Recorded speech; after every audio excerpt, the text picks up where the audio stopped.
శ్రీవారి కారం, శ్రీవారిని ప్రేమించే వారి కోసం. శ్రీవారి spices, chilli, turmeric, coriander powder.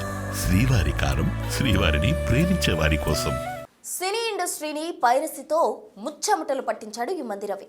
ఉదయం సినిమా విడుదల అవడం ఆలస్యం, సాయంత్రానికి ఆ బొమ్మ ఐబొమ్మ వెబ్సైట్లోకి వచ్చేలా నెట్వర్క్ నడిపాడు. అతని టెక్నాలజీకి ఫిదా అయిన పోలీసులు రవి తెలివితేటలు సైబర్ నేరాలు అరికట్టడానికి వాడుకోవాలని భావించింది.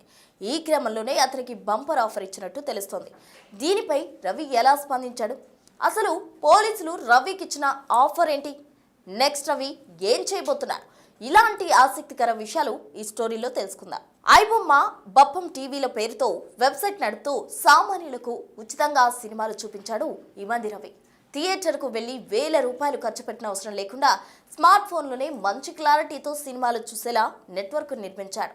అయితే దురదృష్టవశాత్తు పోలీసులకు చిక్కి ప్రస్తుతం రిమాండ్లో ఉన్నాడు రవి. ఈ క్రమంలోనే అతన్ని 2 వారాలకు పైగా విచారించారు పోలీసులు. అతని దగ్గర నుంచి కీలక సమాచారం రాబట్టారు. వాటన్నిటినీ కోర్టుకు పొందుపరిచారు పోలీసులు.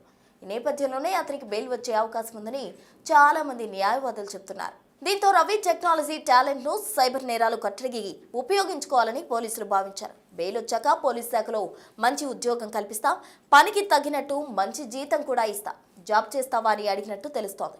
పోలీసులు ఇచ్చిన ఆఫర్ను రవి తిరస్కరించాడని విశ్వసనీయ వర్గాల సమాచారం. అయితే మరి ఏం చేస్తావు, నెక్స్ట్ నీ ప్లాన్ ఏంటి అని పోలీసులు రవిని ప్రశ్నించారు.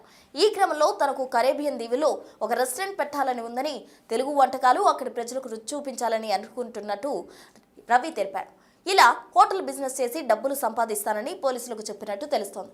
అయితే రెస్టారెంట్కు ఏం పేరు పెడతామని పోలీసులు అడగ్గా కరేబియన్ దీవులో ఐబొమ్మ రెస్టారెంట్ పేరుతో అనేక బ్రాంచ్లు ఏర్పాటు చేస్తానని రవి పోలీసులకు చెప్పినట్టు తెలుస్తోంది. తనకు పని చేయాలని లేదని, లైఫ్ హ్యాపీగా ఎంజాయ్ చేయాలనుకుంటున్నట్టు పోలీసులకు తెలిపాడు. ప్రస్తుతం రవికి కరేబియన్ పౌరసత్వం ఉండడంతో అక్కడే స్థిరపడాలని అనుకుంటున్నట్టు పోలీసులకు తెలిపాడు. అయితే ఇప్పటి వరకు రవి సంపాదించిన 20 కోట్ల రూపాయల్లో 17 కోట్ల రూపాయలు ఎంజాయ్ చేయడానికి ఖర్చు చేసినట్టు పోలీసులకు తెలిపాడు రవి.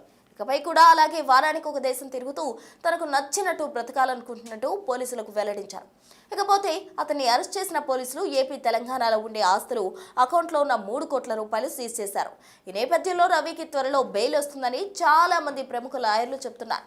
ఒకవేళ రవికి బెయిల్ వస్తే అతని నెక్స్ట్ ప్లాన్ వర్కౌట్ చేయడానికి డబ్బులు ఎలా సేకరిస్తారు? అసలు కరేబియన్ దీవులకు వెళ్లేందుకు కోర్టు అనుమతిస్తుందా? రవి ప్లాన్ వర్కౌట్ అవుతుందా అన్న అనుమానాలు తలెత్తుతున్నాయి. మరి రవి నెక్స్ట్ ప్లాన్ పై మీరేమనుకుంటున్నారో మీ అభిప్రాయాన్ని కామెంట్ రూపంలో తెలియజేయండి.